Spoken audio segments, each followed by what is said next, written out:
Então, gente, vamos trabalhar mais um pouquinho a tabela periódica. A gente vai relembrar, tá? Algumas características, algumas propriedades, né, que a gente pode estar identificando olhando a tabela periódica. E, além disso, a gente vai ver também as propriedades periódicas, ou seja, são propriedades que ocorrem de acordo com a periodicidade dos elementos, tá? Então, a gente vai estar trabalhando essas questões aqui. A primeira coisa que a gente tem que olhar, né? A gente tem que observar quando vê uma tabela periódica é por que que ela foi organizada assim. A gente tem que pensar, refletir. O cientista Dmitry Mendeleev, quando tinha em mãos toda aquela gama de elementos, né, que foram descobertos com o passar do tempo, ele disse: o que é que eu faço com todos esses elementos? Porque eu preciso de uma organização. É a mesma coisa que eu ter blusa misturado com calcinha, misturado com sapato, misturado com meia, misturado tudo. Então, assim, a gente tem um guarda-roupa para organizar tudo no seu lugar. Claro que tem gente que deixa tudo desorganizado, mas quando as coisas estão todas no seu lugar, são mais fáceis de achar, tá? Então, são mais fáceis de ser identificadas. E a mesma coisa é a tabela periódica, é o local onde se encontram os elementos de forma organizada, de acordo com as suas características e propriedades. Então, o que é que eu vou estar observando quando eu identifico o meu elemento? A localização dele. Porque, de acordo com a sua localização e com determinadas, como é que eu posso dizer? Determinadas características, né, que eu visualizo ali, eu vou estar identificando quem é o meu elemento de verdade, certo? Não apenas pelo nome, mas eu posso ver aqui as propriedades dele. Então, vamos trabalhar um pouquinho aqui a tabela. O que é que eu tenho? Uma gama de elementos distribuídos aqui da seguinte forma. Eu tenho linhas, ó, tá vendo? São 18 linhas, que são numeradas de 1 a 18. No nosso caso aqui, a gente tem a divisão em em A e B, tá? Mas, no geral, são 18. E eu tenho aqui, ó, 7 períodos, que são as linhas. Algumas linhas têm mais, assim como as colunas, algumas linhas têm menos. Então, aqui a linha 1, ó, só tem dois elementos, que é o hidrogênio e o hélio. A linha 2, ó, já tem uma quantidade maior. A linha 4 também já tem uma outra quantidade. Por que que esses elementos estão em linhas e em colunas? Vamos primeiro falar das linhas, desculpa. Vamos primeiro falar das colunas. As colunas, e aí a gente vai ter aqui uma divisão entre 1A, 2A, e vocês veem que aqui já parte para B, está relacionada a elementos representativos e elementos de transição. Para os elementos representativos, que são da família aqui, ó, A, tá? Então, a gente tem dos dois lados representativos e no centro de transição.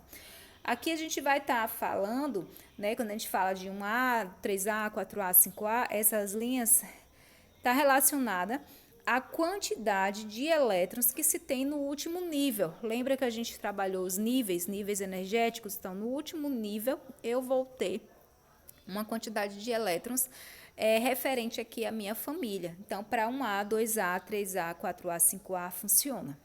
Na família dos Bs, né, que são as de transição, eu não tenho esse parâmetro aqui, certo? Às vezes bate, às vezes não bate. Então, na família 7B, não quer dizer que tem 7 elétrons no meu último nível. Porém, eu vou ter aqui elementos que apresentam os últimos níveis no D ou no subnível D ou no subnível F. Enquanto que aqui na família 1A ou na família 3A, 4A, 5A, eu vou ter os subníveis S e P, tá? Então, preenchidos. Logo, eles são classificados como elementos de transição e elementos representativos, certo? Então, de transição são os internos e os representativos são esses da família da família A, certo? E aí a gente tem aqui também nomes especiais para essas famílias. Por exemplo, a família 1A é chamada de família dos alcalinos. A família 1B é chamada de 2A é chamada de alcalinos terrosos. A família 3A, família do boro, família do carbono, de nitrogênios, halogênios e calcogênios, certo? Porém, o que eu queria que vocês se atentassem era a essa questão aqui, de eles serem divididos em elementos de transição e em elementos representativos. Porque a gente vai estar trabalhando com elementos que fazem parte de um grupo onde eu vou ter elétrons, né, em níveis S e P. O que isso quer dizer, Pro? Que eu vou ter elementos que fazem geralmente ligações mais, não vou dizer intensas, mas que fazem parte de mais ligações, certo? E do lado de cá também, SP. E aqui, D e F, que são subníveis que a gente não chegou a trabalhar, não chegou a se aprofundar, mas a gente comentou quando trabalhou os modelos atômicos. Pro, e quem são esses elementos aqui de baixo? Esses elementos aqui de baixo são elementos que deveriam estar aqui, ó. Mas para a tabela não se estender, então ela foi trazida aqui para fora. São chamados de latonídeo. Todos esses elementos estariam aqui nessa caixinha. E aí apresentam propriedades referente a esse grupo aqui, ó, 3B, tá? E esse daqui de baixo, os actinídeos, estaria nessa caixinha roxa. Então, eles teriam propriedades também referente ao 3B. E quanto aos períodos? Os períodos aqui está relacionado, as linhas estão relacionadas à quantidade de níveis energéticos. Então, quais foram os níveis que a gente trabalhou, né? Que a gente viu lá em modelos atômicos? K, L, M, N, O, P e Q. Então, significa que todo mundo que está aqui na linha 1, que no caso é só o hidrogênio e o hélio, eles são elementos que possuem apenas o nível K, possuem apenas uma camada, tá? Na família 2, no nível 2, significa que tem o nível K e o nível L. E aí tem aqui do ladozinho, ó, para que vocês observem. Então, todos que estão, por exemplo, aqui, ó, no 7, tem todos os níveis, do K ao Q. K, L, M, N, O, P e Q, certo? O que é que eu posso ver mais olhando aqui na tabela? Eu posso ver quais são os elementos que estão no estado sólido, no estado líquido e no estado gasoso. E essa identificação é observada quando você olha para a cor representada, que representa o símbolo. Então, eu vou ter, por exemplo, aqui o lítio, ó, é representado pela cor preta no símbolo, significa que ele é sólido. Todos os elementos que estão escritos com a cor preta são sólidos. E os rosinhas, Pro, são gasosos. Ah, Pro, tem dois aqui que são azuis, então eles são líquidos, tá? Existem apenas dois elementos que são encontrados líquidos na natureza. Um é o mercúrio, metal, e o outro é um não metal, que é o bromo, certo? São líquidos. Os outros são sólidos ou gasosos. E os gasosos, eles vão estar aqui do lado direito da tabela. Existe uma outra classificação que é chamada de metal e não metal. Quem são os metais? Metais são elementos que conduzem corrente elétrica, são elementos que possuem alto ponto de fusão e ebulição, são elementos que têm brilho, então são propriedades de metal, certo? Então, se você pensar no metal, pensa nas propriedades, nas características dele, e todos esses elementos aqui, ó, são classificados como metais. Eu fiz uma divisão aqui em forma de escadinha na tabela para vocês saberem a divisão. Então, a partir do boro aqui, você sai descendo, fazendo escadinha, ó, e aí todo mundo à esquerda dessa escadinha é metal, todo mundo. Todos os elementos à direita dessa escadinha é não metal. Então, eu vou ter aqui boro é não metal, o oxigênio não é metal, o selênio não é metal, o criptônio não é metal, certo? Aqui na tabela periódica, existe também uma família muito especial, que é a chamada família dos gases nobres.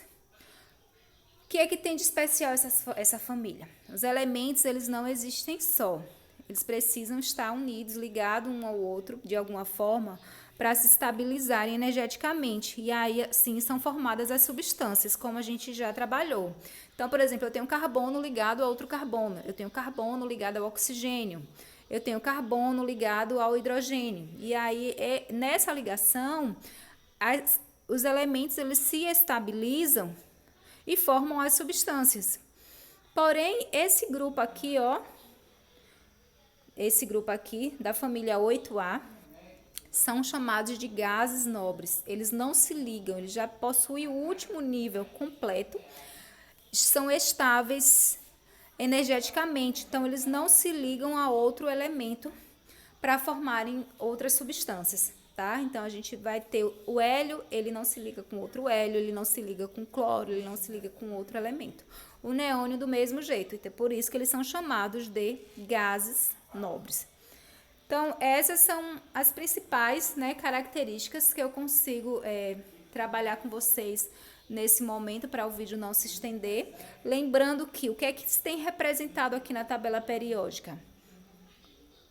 O elemento, o símbolo, toda tabela deve ter o símbolo com o nome.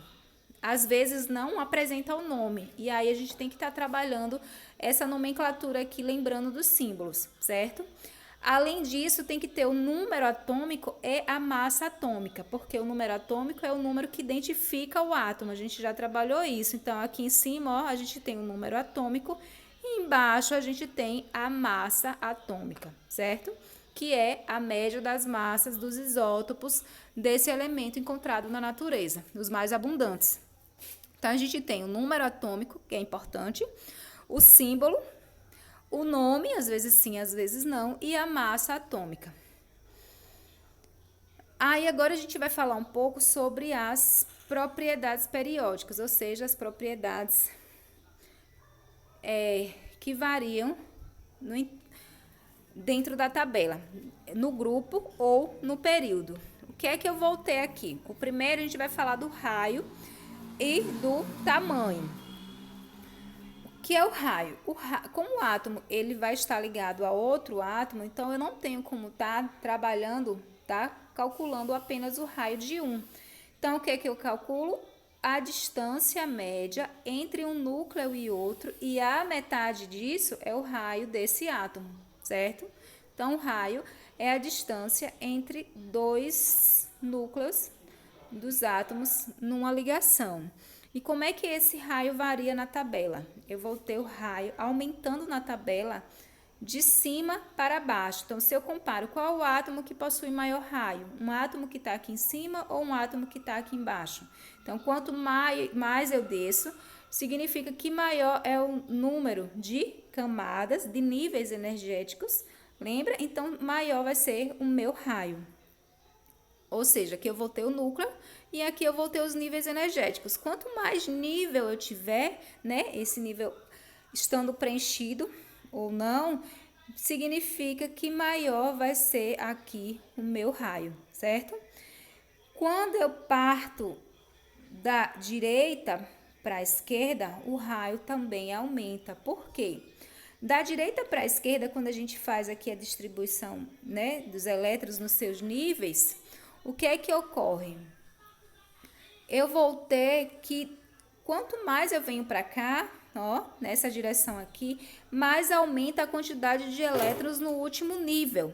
E o que é que isso vai acarretar? Uma atração maior, porque se o núcleo é positivo e os elétrons são negativos, o núcleo vai atrair mais o elétron. E aí, o que é que vai acontecer com o meu raio? Ele vai diminuir. Então, quanto maior a atração entre a carga positiva e a negativa, menor é o raio do átomo. E aí, eu vou ter, nesse caso, o raio crescente da direita para a esquerda, certo? Logo, o tamanho do meu átomo também vai estar seguindo essa mesma regrinha. De cima para baixo, o tamanho aumenta. E da direita para esquerda, o raio também aumenta. Quanto à eletronegatividade e eletropositividade, o que é isso, Pro? A eletronegatividade é a tendência que o átomo tem de se tornar negativo, ou seja, de ganhar uma carga negativa, um elétron de outro átomo, certo? E aí eu vou ter essa tendência vindo, ó, para o lado direito da tabela. Então, os elementos que estão nessa região aqui, ó, eles são mais elétrons negativos do que os da de cá. A tendência maior de um átomo receber elétron é nessa região. Lembrando que os gases nobres, que são esses daqui, não foi que a gente conversou? Eles não têm essa tendência, porque eles não fazem ligação com outro elemento. Então, e se por acaso eu quiser comparar um elemento da mesma família? Por exemplo, aqui, ó, eu tenho a família 7A e eu quero saber qual que é mais eletronegativo, o daqui de baixo ou o daqui de cima. Então, na tabela periódica, a tendência de ser mais eletronegativo é de baixo para cima, certo? Então, eu vou ter aqui que quanto menor for o número de camadas, né? Porque aqui a gente está trabalhando o quê? Os níveis energéticos. Então, quanto menos nível eu tiver, então, se eu comparo um daqui de cima e um daqui de baixo, aqui em cima tem menos níveis energéticos, a atração entre um elétron para se tornar negativo o átomo vai ser maior do que aqui embaixo. Então, a eletronegatividade aqui em cima é maior, certo? E a eletropositividade? A eletropositividade é o inverso. Se eu tenho a tendência de átomos ganharem elétrons, eu também vou ter a tendência de átomos perderem elétrons. Aí eu boto perder e ganhar entre aspas, tá? Porque nesse caso a gente está falando de espécies que se estabilizam fazendo, como é que eu posso dizer? Se ligando, tá? Através dos seus elétrons e aí se tornando mais eletronegativo ou mais eletropositivo devido à tendência desse elétron ser mais atraído pelo outro átomo. E aí quando um elétron é atraído pelo outro átomo, o átomo que tinha aquele elétron, ele vai ficar com a carga negativa deficiente, né? Ele vai ficar com a carga positiva maior. Logo, eu vou ter eletronegatividade, a eletropositividade do átomo vindo nessa direção aqui, ó. Então, quando eu comparo um de cima com o de baixo, eu vou ter que os átomos de baixo têm mais tendência a ficarem com essa carga positiva. Quando eu comparo os da direita com os da esquerda têm uma tendência maior também a serem mais eletropositivos, ou seja, ficarem com a carga positiva, virar cátion. Sobre densidade e temperatura de fusão e ebulição, eu vou ter aqui algo um pouco parecido. A única diferença são nesses átomos aqui, tá? Dos alcalinos. Porque enquanto eu tenho nessa região daqui um ponto de fusão e ebulição crescente, né? Os daqui de cima dessa região possuem maior ponto de fusão e ebulição, a densidade é aqui embaixo, porque eu vou ter uma maior quantidade de como é que eu posso dizer, de carga. Veja que os elementos daqui eles possuem maior massa, os daqui de cima possuem menor massa, certo? Então, maior temperatura de fusão, maior densidade. Quando a gente aqui, ó, maior densidade também aqui embaixo. Já do lado direito da tabela, eu vou ter a temperatura de fusão, ó, sendo os daqui de baixo com maior temperatura de fusão. Já a densidade vai estar centralizada aqui, ó, no centro da tabela. A temperatura de fusão e ebulição também vai estar centralizada no centro da tabela. Então, quanto maior for a temperatura de fusão e ebulição, quanto mais no centro da tabela aqui eu tiver o meu elemento, significa que maior vai ser a temperatura de fusão e ebulição e maior também vai ser a densidade dele. Então, se eu tiver que comparar, por exemplo, um elemento A, B e C, A, B e C, deixa eu botar aqui, do lado de cá, um elemento aqui, ó, A, B e C. Qual o elemento que possui maior ponto de fusão? O C. Comparando o A e B, qual o elemento que possui maior ponto de fusão? O B, tá? Comparando aqui A, B e C, qual o elemento que possui maior densidade? O C. Comparando A e B, quem que possui maior densidade? O B. Então, sobre as propriedades, nós ficamos por aqui. Espero que vocês tenham compreendido. Eu já postei lá alguns vídeos também, fora, né, esses que eu produzi. Espero que vocês tenham visto, porque lá possui muitas outras informações e de forma, inclusive, mais ilustrativa. Então, espero que vocês assistam.